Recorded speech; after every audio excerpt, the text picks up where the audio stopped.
que j'entends jamais dans cette église que blague ne pourra être rien. Quoi? C'est pas écrit dans la Bible. C'est écrit nulle part dans la Bible. Tu es là, tu ne sais pas ce que Dieu va faire dans ta vie. Alléluia.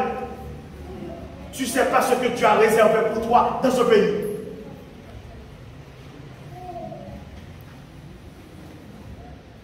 Tu ne sais pas ce que Dieu a fait comme provision pour toi. Alléluia. Alléluia. Est-ce que tu connais un père de famille, mes bien-aimés? Sérieux. Sa femme va accoucher. Qui va attendre que l'enfant naisse à l'hôpital pour aller acheter le berceau, pour aller acheter les vêtements, pour aller acheter les choses, ou bien dès qu'il va recevoir ce que l'État lui donne dans ce pays, il va aller faire les courses avant même l'accouchement. Oui ou non? Oui ou non? Oui ou non? Eh bien, aidez-moi ce matin. Il va attendre l'accouchement avant d'aller faire, ou bien il va faire les provisions, faire les courses avant l'accouchement. C'est la même chose avec Dieu. Alléluia. Avant même que tu arrives dans ce monde, Dieu a déjà préparé, prévu des choses pour toi. Avant, Dieu t'a envoyé en France, oui, c'est ça? Avant même que tu arrives.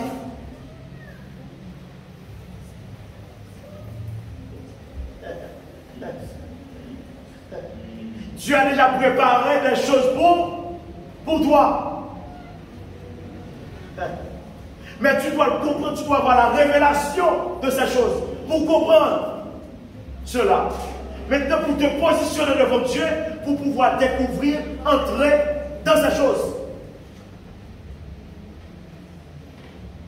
Éphésiens 2, verset 10. Quelqu'un me dit, Pasteur, mais où est-ce qu'il a trouvé ça? Éphésiens 2, verset 10.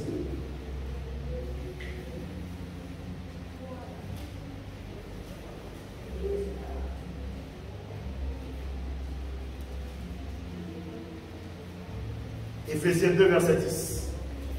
Bien-aimé. Car nous sommes son ouvrage et a été créé en Jésus-Christ pour de bonnes œuvres. Et a été créé en Jésus-Christ pour de bonnes œuvres que Dieu a préparées d'avance. Dieu les a préparées d'avance. Dieu les a préparées d'avance.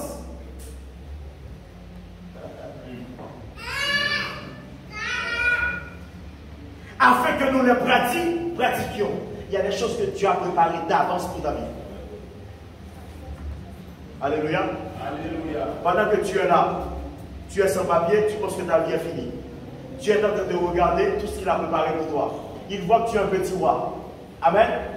Parce que la Bible dit tous ceux qui sont Jésus-Christ, ce sont des rois et des sacrificateurs. Amen. Amen, mes bien-aimés. Tu es un petit roi, tu es une petite reine. Mais comme toi, tu ne connais pas ton identité, tu ne sais pas vraiment qui tu es. Tu penses que la société française te réduit à une question de sans-papier, toi, tu te considères comme sans-papier vraiment. Alléluia. Alors que la Bible dit que tu es un roi. Ça veut dire que tu es appelé à régner de cette vie. Amen. Tu es le roi. Mais bien aimé, est-ce que la reine d'Angleterre, elle ne règne pas? Elle règne, oui ou non? Oui, mes bien-aimés.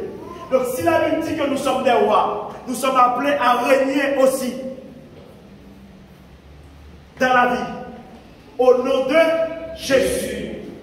Car tout est possible. Tu peux dire, pasteur, je ne comprends pas, c'est quoi cette histoire de règne? Est-ce que je peux régner? Parfois, difficulté. Bon, parfois, les difficultés sont là pour te permettre d'entrer dans ta royauté. Les difficultés qui sont devant ta vie sont la preuve même que tu as un appel de Dieu sur ta vie. Nous sommes là. Parfois, pour que Dieu puisse développer ta foi, développer ta vie, développer ta relation avec lui, tu dois être entouré de difficultés. C'est dans la difficulté que ta foi va commencer à se développer. C'est dans la difficulté que ta vie de prière va commencer à se développer. C'est dans la difficulté que tu vas jeûner vraiment. C'est dans la difficulté que tu vas décider de chercher Dieu. Oui. Ça veut dire que les difficultés font partie du package. Pour que Dieu puisse t'emmener là où il veut t'emmener, Il doit laisser les difficultés arriver dans ta vie. Et là, tu vas commencer à quoi? Commencer à développer ta relation avec Dieu, commencer à entrer dans la prière. Et là, Dieu va commencer par ouvrir des portes, par faire des miracles, par faire des choses extraordinaires dans ta vie. Et ta révélation sur Dieu va se développer. Ta connaissance de Dieu va se développer. Ta manière de voir Dieu va se développer. Ta manière de comprendre Dieu va se développer. Ta manière de, ta perception des choses spirituelles va se développer. Car tout est possible à Dieu. Ce matin, mes bien-aimés, tu dois croire que tout est possible à Dieu. Toi qui es là, jeune garçon, attends. La meilleure vie que l'homme puisse mener sur la terre, c'est la vie que Dieu a réservée pour lui. Je vais reprendre cette phrase. La meilleure vie que l'homme puisse mener sur cette terre, c'est la vie que Dieu a réservée pour lui. La meilleure vie que l'homme puisse mener sur cette terre, c'est la vie que Dieu a réservée pour lui. Et c'est valable aussi pour une femme. La meilleure vie, c'est celle de Dieu. Ce n'est pas celle de ce monde. Alléluia. Voilà pourquoi toi qui es là, attends, tu dois croire Dieu.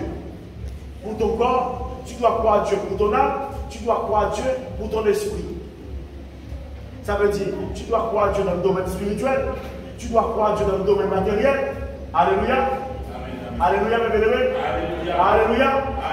Alléluia. Alléluia. Alléluia. Mes bien-aimés, mon fils, mon premier fils, quand il est né, il avait 3 ans, je cherchais une école pour lui. Je suis allé à une école là, ça devenait bien côté. On m'a mis sur liste d'attente. Je ne savais plus quoi faire. J'étais à la maison. J'ai fait une journée de jeûne. J'ai dit, Seigneur, j'ai besoin d'une école pour mon enfant. Après la journée de jeûne, j'ai découvert une école dans 95. Je suis allé, j'ai appelé, on m'a donné rendez-vous. La directrice a accepté le dossier. Alléluia, mes bien-aimés. Alléluia. J'ai fait une journée de jeûne pour trouver une école pour mon enfant. Ce n'est que peut-être 10 ans après, j'ai découvert ce groupe scolaire fait partie des 100 meilleures écoles de France.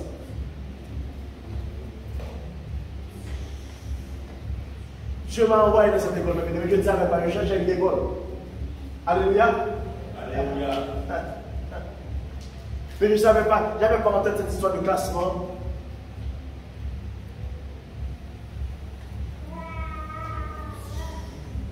Mon frère, nous savons que Dieu va bien-aimé. Dieu va t'entraîner dans des choses que tu n'avais même pas en tête. Alléluia. Alléluia, mes bien-aimés. Dieu va te conduire dans des choses auxquelles tu n'avais même pas pensé.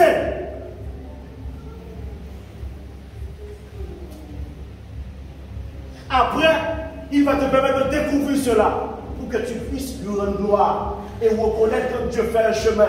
Il n'y a pas de meilleur chemin que le chemin de Dieu.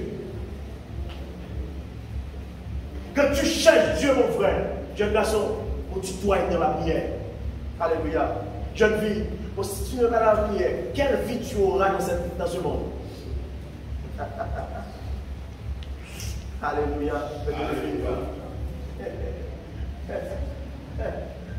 Jeune garçon, si tu n'es pas au pied de Dieu, où est-ce que tu vas construire ta vie? Jeune fille, si tu n'es pas au pied de Dieu, tu vas construire ta vie où? Le meilleur chemin, mes bien-aimés, pour construire ta vie, c'est Jésus. Le meilleur moyen pour bâtir sa vie, c'est Jésus. Il n'y a pas d'autre chemin. Les autres chemins vont nous conduire à l'échec, vont nous conduire à la galère, mes bien-aimés, à l'angoisse, au péché, à toutes sortes de mauvaises choses. Mais le chemin de Dieu, Jésus, mes bien-aimés, nous conduira toujours vers le vert pâturage. Toujours vers des eaux paisibles. Toujours vers la restauration de l'âme.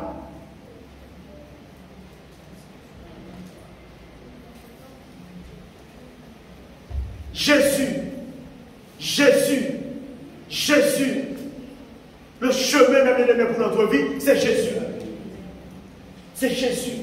Notre Dieu, c'est un Dieu qui fait des merveilles, mes bien-aimés, qui fait des prodiges. Alléluia. Alléluia. Alléluia. Alléluia. Mais bien aimé, quand je nettoyais, quand je travaillais là, je nettoyais les vitres, tout ça. Si on m'avait dit que dans quelques années, les choses allaient se retourner, se renverser radicalement, j'aurais pu dire non, Seigneur. Alléluia. Mais le Seigneur m'a laissé dans ces choses pour tracer le chemin, pour me montrer que, fils, tu vois que tu es là en 2022, en 2032, tu ne sais pas ce que je vais faire dans ta vie. Alléluia. Ne considère pas ta vie par rapport à ce que tu vis là maintenant. Ah, je parle à quelqu'un ce matin. Ne considère pas ta vie par rapport à ce que tu vis là maintenant. Alléluia. Ne considère pas ta vie par rapport à ta situation là, aujourd'hui. Considère ta vie par rapport à la vision que Dieu a pour ta vie. Amen. Amen. Attends, si tu considères ta vie là, aujourd'hui, mon frère, tu peux entrer chez toi, tu es angoissé, déprimé. Tu es complètement déboussolé, tu dis Seigneur, je suis en train de rater ma vie. Je ne comprends pas ce qui m'arrive. Pourquoi je suis dans cette situation? Pourquoi ma vie est comme ça? Regarde mon âge, Seigneur. Regarde tous les efforts que j'ai fait à l'école. Qu'est-ce qui m'arrive? Je suis avec toi. Je ne suis pas dans le péché. Je ne suis pas dans le monde. Mais regarde la situation. Ne considère pas ta vie par rapport à la situation. Ce que tu vois là, c'est un passage. C'est une parenthèse. C'est juste un petit bout de temps. Après, Dieu va agir. Alléluia. Dieu va agir. Dieu va agir. Dieu va agir. La Bible dit Dieu change les temps. Dieu change les circonstances. Dieu change les temps. Dieu change les circonstances. Dieu change les temps. Dieu change les circonstances. Aujourd'hui, tu n'as même pas un endroit où dormir. Tu dors peut-être sur le canapé d'une personne. Dès que la personne se réveille à 5h30 du matin, tu dois te réveiller aussi. T'inquiète pas. Ça se trouve que Dieu te réserve un château. Mais bien aimé, quand Dieu dit que Dieu sort quelqu'un de la vie, tout le monde est content. Quand Dieu dit que Dieu sort quelqu'un du salon de quelqu'un à un château, il n'y a pas de amen. Ça veut dire qu'on nous a conditionné. Dieu peut faire des choses spirituelles. Dieu ne peut pas faire cela aussi dans le naturel. Mais la Bible dit tout est possible. Ah! Tout est possible. Tout est possible. Tout est possible. Tout est possible. Mais bien aimé, quand la Bible dit tout est possible, ce n'est pas uniquement dans le domaine spirituel. Alléluia. Ça veut dire aujourd'hui, là, mon frère, tu n'as rien dans ta vie. Demain, Dieu te donne une idée, là, tu crées une entreprise, tu deviens millionnaire. Les gens vont te dire que non, ce n'est pas possible. Parce que si tu deviens millionnaire, tu vas chuter. Quoi? Quand tu aimes Dieu vraiment, $1 million ne peut pas te faire chuter.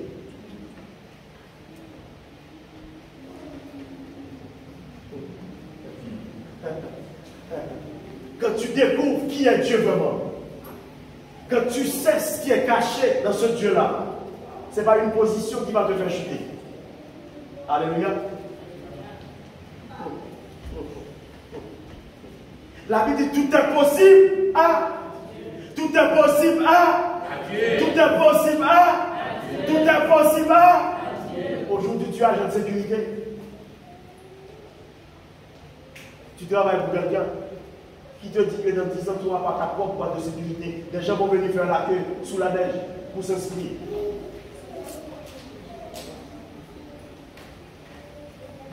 Toi-même, sous la neige, tu as été inscrit dans une boîte qui appartient à un homme. Mais toi, tu es enfant de Dieu. Tu ne peux pas croire que demain, c'est des hommes qui vont venir faire la queue devant ta boîte de sécurité pour s'inscrire. Ça veut dire que tu es condamné à toujours rester au même là. Non, mon frère, ne sois pas limité. Tu es enfant de Dieu. Ne limite pas Dieu dans ta vie. Alléluia. Ne limite pas Dieu dans l'homme pour lequel tu travailles. Il a 2 yeux, il a 2 bras, il a une bouche, il a 2 mains. Oui ou non? Oui ou non? Oui ou non? Oui ou non? Est-ce que toi tu as 2 yeux, 2 pieds, une bouche, 2 oreilles, 2 yeux? Amen? Par la grâce de Dieu, tu as fait quelques années à l'école. Oui ou non? Alléluia. Alléluia. Qu'est-ce qu'il peut faire que toi tu n'as pas fait? Tu ne peux pas faire alors que tu as le Saint-Esprit en plus. Toi tu as le Saint-Esprit en plus.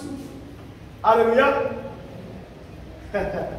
Tu as le Saint-Esprit en plus. Mais bien, l'enfant de Dieu doit sortir d'un conditionnement. Il faut sortir de cette histoire-là, mes bien-aimés. Bon, comme je suis là, je suis immigré, je ne suis pas né ici. Mais bien aimé, je vous dis que c'est du pipeau. Moi-même, je dis à mes enfants, cette histoire d'être en France là, c'est du pipeau. J'ai vu des gens qui sont nés à Ouagadougou, des gens qui sont nés à Abidjan, des gens qui sont nés à Port-au-Prince, des gens qui sont nés à Kinshasa, des gens qui sont nés, je ne sais pas où, à Conakry, qui viennent ici là, occuper des postes, que des enfants qui sont nés ici, mes bien-aimés, ils ne postent même pas à ces postes. Alléluia. Je croise la haute bourgeoisie africaine. Eh bien, ne rigolons pas. Les écoles que les enfants de la haute bourgeoisie africaine viennent faire ici en France, ceux qui sont nés à Saint-Denis, je ne les vois pas dans ces écoles.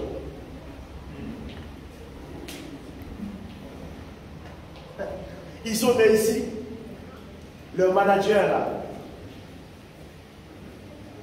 c'est des gens qui sont nés là-bas. Celui qui va te faire passer un côté, il est né là-bas. Toi-même, tu es né ici. Mais bien aimé. C'est des choses que j'ai vues, mes bien-aimés. Celui qui est manager là, N+4, N+3, le big boss, il est né à Rabat. Il est né à Casablanca. Celui qui vient passer l'entretien, il est né à Paris, lui. Mais il est employé.